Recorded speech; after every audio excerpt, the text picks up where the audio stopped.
රාජ්‍ය පරිපාලන ඇමතුමාගෙන් ඇසීමට චක්‍රලේඛන අංක 14/2022 හා 2022 අංක 22 දරන රාජ්‍ය පරිපාලන සදේශ කටයුතු සහ පළාත් සභා හා පළාත් පාලන අමාත්‍යාංශය මගින් ජ්‍යෙෂ්ඨත්වය විශ්‍රාම වැටුපට හානියක් නොවන පරිදි රාජ්‍ය නිලධාරීන්ට දේශීය විදේශීය වැටුප් රහිත නිවාඩු ලබා දීම යටතේ රාජ්‍ය නිලධාරීන් විශාල සංඛ්‍යාවක් විදේශගත වී ඇති බවට දැනගන්න ලැබී ඇත.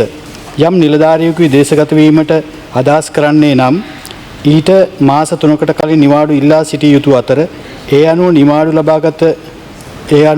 ලබා ගත යුතුය. එහෙත් විදේශ රැකියා සහ විදේශගත වීමේදී කඩිනමින් ඊට අදාළ දින ලැබෙන අතර ඒ අනුව නියමිත කාලයේදී කඩිනමින් නිවාඩු ලබා ගැනීමට නොහැකිතාවයකට පත් වී ඇත.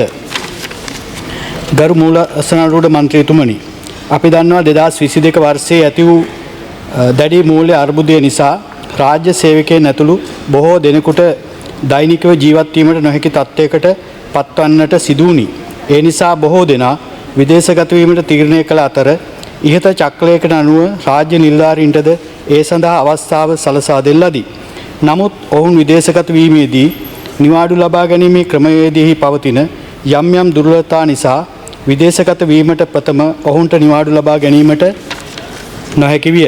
ඒ අනුව පවතින ආර්ථික දුෂ්කරතාවය නිසා විදේශ රැකියාව තෝරාගත් අතර ඔවුන්ට දේශීය රැකියාව අහිමි කර ගැනීමට විශේෂයෙන්ම මේ සම්බන්ධයෙන් අපි දන්නවා පෞගේ කාලයේ ආර්ථික අර්බුදය නිසාම විශාල සංඛ්‍යාවක් මේ රට ඇතැල්ලා ගියා රාජ්‍ය සේවකයෝ. ඔවුන්ට විධිමත් ලෙස නිවාඩු ගන්න ක්‍රමයේදී යම් ගැටලු තත්ත්වයක් තිබෙනවා. අපි දන්නවා මේකෙදී මේ රට අතහැරලා විදේශගත වීම සහ තමන්ගේ රැකියාව නැවත ලබා ගැනීමේ බලාපොරොත්තු වෙන විදේශගත වෙච්ච අය ඉන්නවා. ඒ නිසා ගරු ඇමතුමනි, එවැනි කණ්ඩායම් විදේශගත වෙන්න කලින් යාලා උත්සාහයක් දරලා තියෙනවා නම් නිවාඩු ලබා ගන්න. ඒ වගේම ඔවුන් විදේශගත වෙලා නම් ඔවුන්ට යම් සහනයක් සලසන්න පුළුවන්ද සහ ඒ සම්බන්ධයෙන් ගත හැකි ක්‍රියාමාර්ග තිබෙනවා නම් ඔවුන්ට ඒ වෙනුවෙන් අවස්ථාව ලබා දෙන්න කියලා ඒ ඉල්ලීම කරනවා. ඒ සම්බන්ධයෙන් ඔබතුමාගේ අදහස. ගරු මූලාසනාරූඪ මන්ත්‍රීතුමනි, ඒ කියන කාරණය නිවැරදි. සමහර අවස්ථාවල නිවාඩු ඉල්ලුම් කරලා තියෙනවා විධිමත්ව. නමුත් නිවාඩු අනුමත කර දීමේදී කාල වේලාව සම්බන්ධ ප්‍රශ්නයක් නිසා හෝ ආයතනික වශයෙන් මතුවුණු යම් ප්‍රමාද දෝෂයක් නිසා විධිමත්ව නිවාඩු අනුමත කර දීමට අවස්ථාව ලැබිලා නැහැ.